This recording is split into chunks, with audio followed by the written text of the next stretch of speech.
Control your child or get off this plane." The shout cuts through the cabin. A businessman in a press suit, his face red, his fist slamming the armrest. Dozens of eyes lock in. Faces twist in irritation. Cameras rise, hungry for shame. Every whisper cuts deeper than her scream. And there she is, 6 years old, golden hair, red cheeks, hands clamped tight over her ears, kicking, thrashing, screaming like her world is ending. The millionaire's daughter, helpless in her mother's arms. Her mother, diamonds on her wrist, silk blouse creased from struggle, rocks her desperately. "Please, baby, please," she whispers. Nothing works. Another shout, "This is first class, not a daycare." Gasps, groans. A woman covers her face. A man shakes his head in disgust. The girl screams again, sharper, louder. The sound rips through the plane like glass shattering. The engines fade beneath her cries. The whole cabin feels like it's holding its breath. Her mother? Frozen. Eyes wide. Tears spilling. Money can't fix this. Status can't silence it. Every second, her power drains away. And then, from the back of the cabin, a boy stands. No shoes, torn shirt, alone, an orphan. Every head swivels, every whisper dies. The air grows heavier. He takes one step forward, calm, steady, unshaken. What he did next silenced the plane, humbled the rich, and left every passenger in tears. If you've ever rolled your eyes at a child screaming in public, this story will change you. Subscribe now, because the next few minutes will stay in your head every single time you hear a child cry again. And if you won't, go to the comments and explain why compassion is too much for you. 30 minutes earlier, the jet bridge echoed with footsteps, rolling suitcases, phone calls, impatience. First class boarded first, men in pressed suits, women in heels. Gold watches catching the fluorescent lights, champagne already waiting at their seats. Rebecca stepped on with her daughter close to her chest. The flight attendant smiled wide. "Welcome aboard, Mrs. Cole. Right this way." Polite, professional, respectful. Row 1. Spacious leather seats, a folded blanket, a menu card. Rebecca slid into her seat, adjusting her daughter carefully. The girl leaned into her, silent but restless. Rebecca whispered, "We'll be okay, sweetheart. We'll be okay." Boarding continued. Group after group, crowd after crowd. And then Marcus. Bare feet on the cold jet bridge floor, shirt stretched thin, backpack straps slipping from his shoulder. He handed the agent a crumpled boarding pass. The woman scanned it. Beep, she frowned. Her eyes dropped to his feet. "Where are your shoes, honey?" Marcus shrugged. They broke. The man in line behind him laughed under his breath. "Figures." The agent hesitated, then forced a smile. "Okay, go ahead. Row 23. He nodded, walked slowly down the aisle. Bare soles on the carpet, every step a reminder. Passengers stared, some glanced at his feet, others at his backpack. A few pulled their bags closer. One businessman muttered to his neighbor, "They just let anybody on now." Marcus lowered his head, kept walking, seat after seat, row after row. Finally, row 23, middle seat, tray scratched, armrests loose. He slid into it quietly. The father beside him bounced a toddler on his lap. The toddler squealed, tugging at Marcus's sleeve. The dad chuckled. "Sorry, kid, he's curious." Marcus smiled faintly. "It's okay." The father looked at him for the first time. "You traveling alone?" Marcus nodded. "Yeah." "Family waiting on the other end?" Marcus shook his head. "Not really." The father's smile faded. He nodded slowly, didn't ask more, turned back to his son. Marcus leaned forward, hands on his knees, bag tucked under his feet like treasure. Pages poking out of the broken zipper, lyrics scrawled in pencil. The last gift from his mom before the world took her away. The drink cart rolled through. Sparkling water? Red wine? Passengers nodded. Cups clinked. Marcus lifted a hand shyly. "Can I just have?" The cart rolled past. No answer. No glance. His hand dropped back into his lap. He stared at the floor. Invisible again. Meanwhile, up front, Rebecca. Adjusting the blanket, kissing her daughter's hair, whispering, "Please stay calm, baby. Please." The girl's eyes shifted. Restless. Unsettled. Rebecca rocked her gently, closed her eyes, prayed this moment of quiet would hold. She had everything money could buy, but she couldn't buy her daughter's peace. If you've ever judged a child for crying in public, remember this boy boarding barefoot. Remember this mother begging for calm in first class. 2 stories on the same flight, one rich, one poor, both unseen. subscribe now, because these are the stories nobody tells. And if you won't, head to the comments. Tell the world why voices like theirs don't matter to you. Sophia stirred first, her head lifted from her mother's chest. She covered her ears, soft at first, then harder. Rebecca whispered, "It's okay, baby, just relax." But the girl shook her head. Her breath quickened, her body restless. The seatbelt strap pressed too tight, the cabin lights too bright, every whisper slicing through her ears. A woman nearby leaned in. "She's just spoiled." Rebecca looked up sharply. "No, she's not." The woman raised an eyebrow. "Every parent says that." She leaned back, crossing her arms. Sophia whimpered, her small voice desperate. "Make it stop." Rebecca rocked her gently, her own voice cracking. "I'm trying." The businessman across the aisle muttered to his neighbor, "Can't handle her own kid. All that money for what?"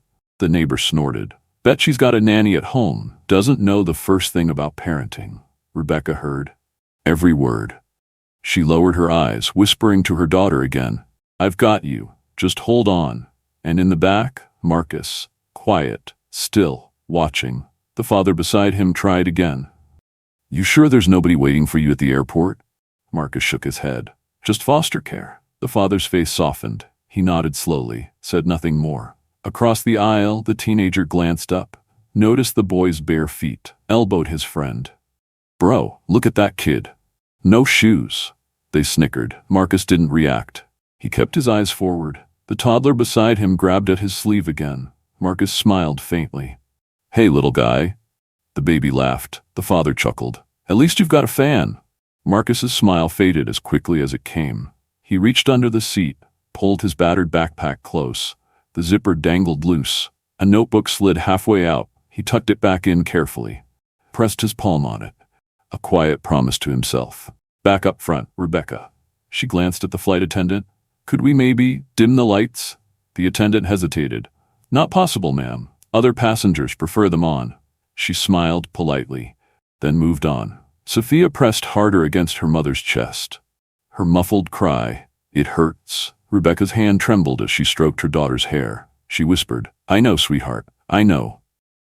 The man across the aisle rolled his eyes. Always an excuse. The woman beside him added, "She probably thinks money means special treatment." More whispers, more judgment, each one cutting sharper.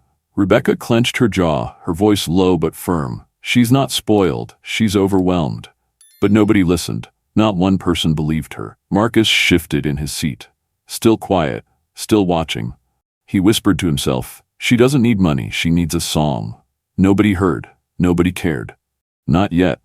Everyone thought Marcus was invisible, but in truth, he carried the only weapon that could pierce Sophia's torment.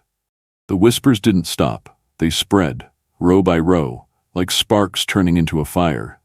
"She's rich, she can't even raise her kid. Money doesn't buy discipline. Some of us worked hard for these tickets, and this is what we get?" Rebecca pulled her daughter closer. Sophia trembled in her arms, her little voice muffled against her chest. "Make it stop, Mommy, please. Make it stop." Rebecca kissed her hair. "I'm here, baby. I'm here." The man across the aisle leaned forward, voice sharp. "You know, some parents actually teach their kids how to behave." Rebecca's head snapped up, her voice cracked but steady. "She's not misbehaving. She's overwhelmed." The man smirked. "Overwhelmed? That's a new one." He leaned back, shaking his head. The woman beside him added quickly, "She's old enough to know better. Stop babying her." Rebecca's chest tightened, her words softer now, almost a plea. "She's not spoiled. She's tormented." Nobody cared. Nobody believed her. From 2 rows behind, another voice chimed in. "I saved all year for this trip. I didn't pay thousands to listen to this." Someone else agreed. "First class should mean peace, not chaos." A man laughed bitterly. "Should have booked private if she wanted to bring her circus." Rebecca heard it all, every sentence slicing into her like glass. Her throat burned as she whispered again to Sophia, "Hold on, sweetheart, just hold on." In the back, Marcus sat still, his fists pressed into his knees. He kept his eyes forward. But inside, memories returned. The jeers in the group home, the laughter when he cried at night, the harsh voice of a caretaker. "Crying won't bring her back, boy. Get over it." He breathed slowly, steadying himself. he whispered under his breath, too soft for anyone else. She's not spoiled, she's hurting. No one heard, no one cared, not yet. The whispers grew sharper, passengers now speaking louder, bold with their judgment. She's got all that money. Can't even handle her own kid. Bet she has 5 nannies at home. She probably thought she'd get special treatment here. Rebecca pressed her forehead against her daughter's hair. Her voice broke completely. She's not spoiled, she's in pain, but her words drowned in the noise, muttered insults, angry sighs. Phones raised to record. A woman near the front muttered, shaking her head, "She's making excuses." Her husband answered flatly, "Excuses don't change the fact that it's ruining this flight." Another voice from further back called out, "Do something, get her under control." Rebecca's shoulders shook. Tears welled up. She whispered again, "I'm trying, I swear I'm trying." Sophia kicked harder, pressing her face deeper into her mother's chest. Her cries louder now, painful, raw. "Mommy, it hurts, it hurts." Rebecca rocked her desperately, her voice cracking into sobs. "I know, baby, I know." The flight attendant appeared again, tray rattling. "Ma'am, passengers are complaining." Rebecca looked up, eyes red, voice trembling. "She's not spoiled. It's the noise, the lights. She can't block it out." The attendant hesitated. Her professional smile faded for a second, but then she glanced at the glaring passengers and moved on without another word. The man across the aisle sneered. "Excuses, always excuses." The whispers swelled again, like waves hitting the cabin walls, cold, ruthless, unrelenting. Rebecca held her daughter tighter, but inside she felt herself breaking. Marcus's fists clenched tighter, knuckles white, his lips pressed into a thin line. He knew this pain. He knew this loneliness. He knew what it felt like when the whole world turned against you. But he stayed quiet. Because no one wanted to hear a barefoot orphan boy. Not yet. The plane wasn't just pressurized at 30,000 feet. It was ready to explode. If you think this is just about a spoiled girl, pause. Ask yourself, what if it was your child screaming while the world turned against you? Subscribe now, because the next time you're tempted to judge, you'll remember this story. And if you won't, go to the comments. Tell the world why empathy is too much to ask. Sophia's scream tore through the cabin, louder this time, sharper, unbearable. Hands went over ears, voices erupted. "Enough already," a man shouted. "Land this plane," another barked. "Kick her out if she can't control her." Rebecca held her daughter tight, her arms shaking, her face wet with tears. "Please, she's in pain. She's not trying to disturb anyone. She's suffering." The businessman across the aisle slammed his tray shut. "Pain? Lady, you have no idea what pain is. You're ruining this entire flight." Rebecca's voice cracked. "She's not spoiled. She's overwhelmed." The woman beside him laughed coldly. "Overwhelmed, what a fancy word for bad parenting." Gasps, mutters, groans, the sound of irritation rolling down the rows. A young man in row 5 pulled out his phone. "Let's see how TikTok feels about this. Millionaire mom can't control her brat." Rebecca's head jerked up, her voice desperate. "Don't film her. Please, she's just a child." The man smirked. "Then quiet her down." Another passenger yelled from the middle rows, "This is torture. We paid thousands for this."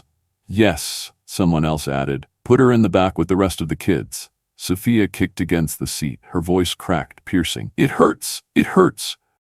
Rebecca sobbed openly, her voice almost a scream itself. "I know, baby, I know. I'm trying."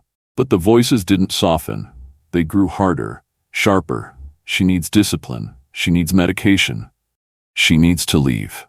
The flight attendant rushed forward, her voice strained but firm. "Ma'am, if this continues, we'll have no choice but to call security when we land." Rebecca gasped. Her head shook violently. "Security? She's a little girl. She doesn't need police. She needs compassion." The attendant's smile was gone now, but her tone stayed cold. "Other passengers are demanding action." The businessman across the aisle barked. "Action? Move them. Right now." A woman snapped, "Or I want a refund." Rebecca clutched her daughter tighter, her voice broken, pleading with the cabin itself. "She's not misbehaving. She's in pain. Please, please believe me." But the crowd didn't care. Their voices turned into a storm. "She's lying. She's just covering up bad parenting. Take her off at the next stop." Sophia screamed again, louder, twisting in her mother's arms. Rebecca shook, her tears falling onto her daughter's hair. Please, baby, just breathe, please. And then, from the very back of the plane, a voice. I can help. The cabin froze for a moment. Heads turned. Eyes narrowed. Marcus stood in the aisle, barefoot, shirt torn, small frame steady against the wave of stairs. Passengers broke into laughter and disbelief. You? Sit down, kid, mind your business. You'll only make it worse. A woman near the front sneered. What's he gonna do, sing her a song? The businessman barked. This isn't a joke. Sit down before you cause more problems. Marcus didn't move, didn't shrink. His voice stayed calm. I can help.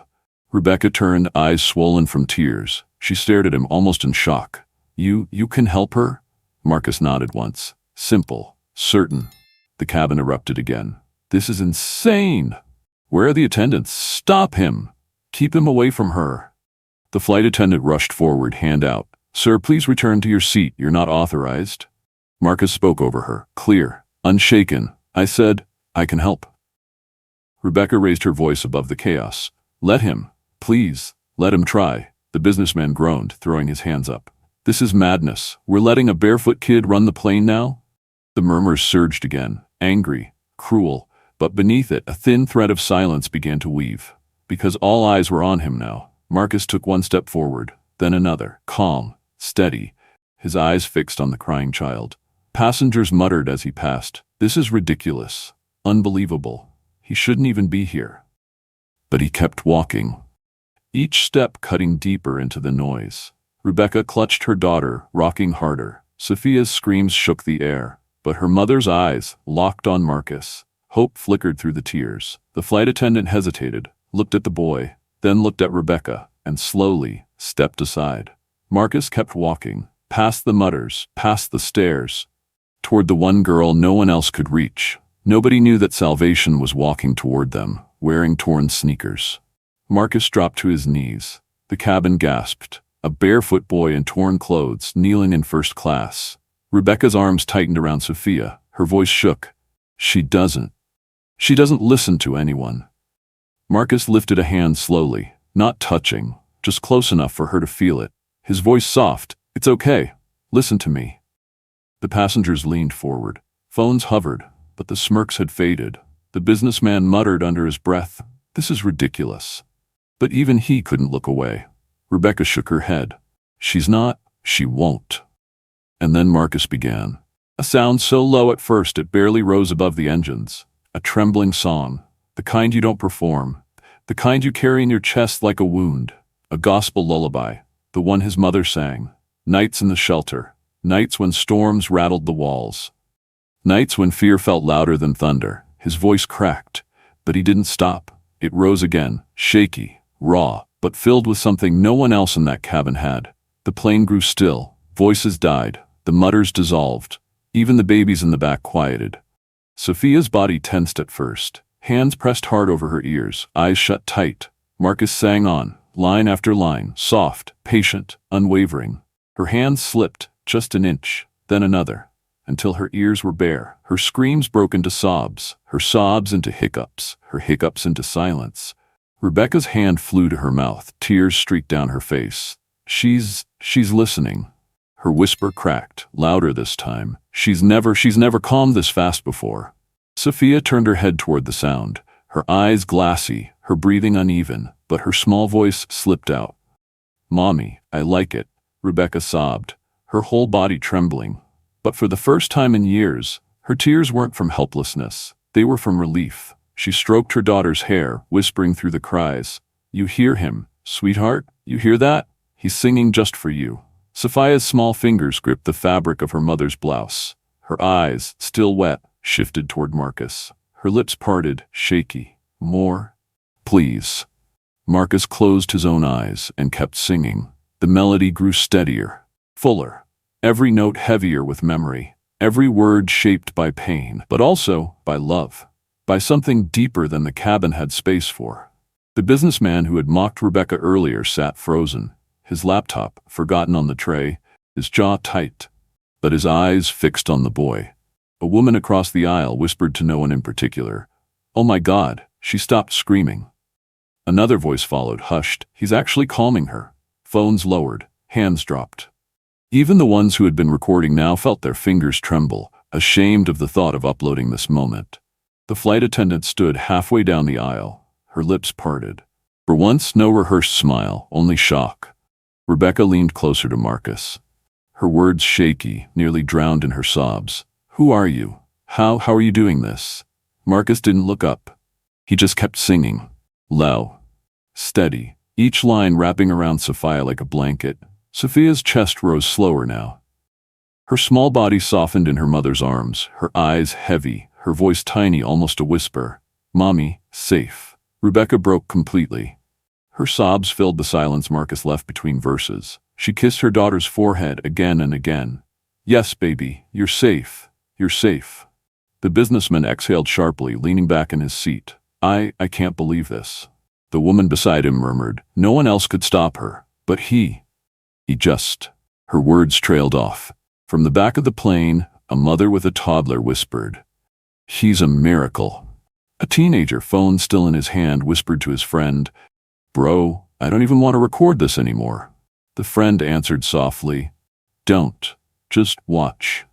Marcus's voice didn't waver now. It grew stronger with each word.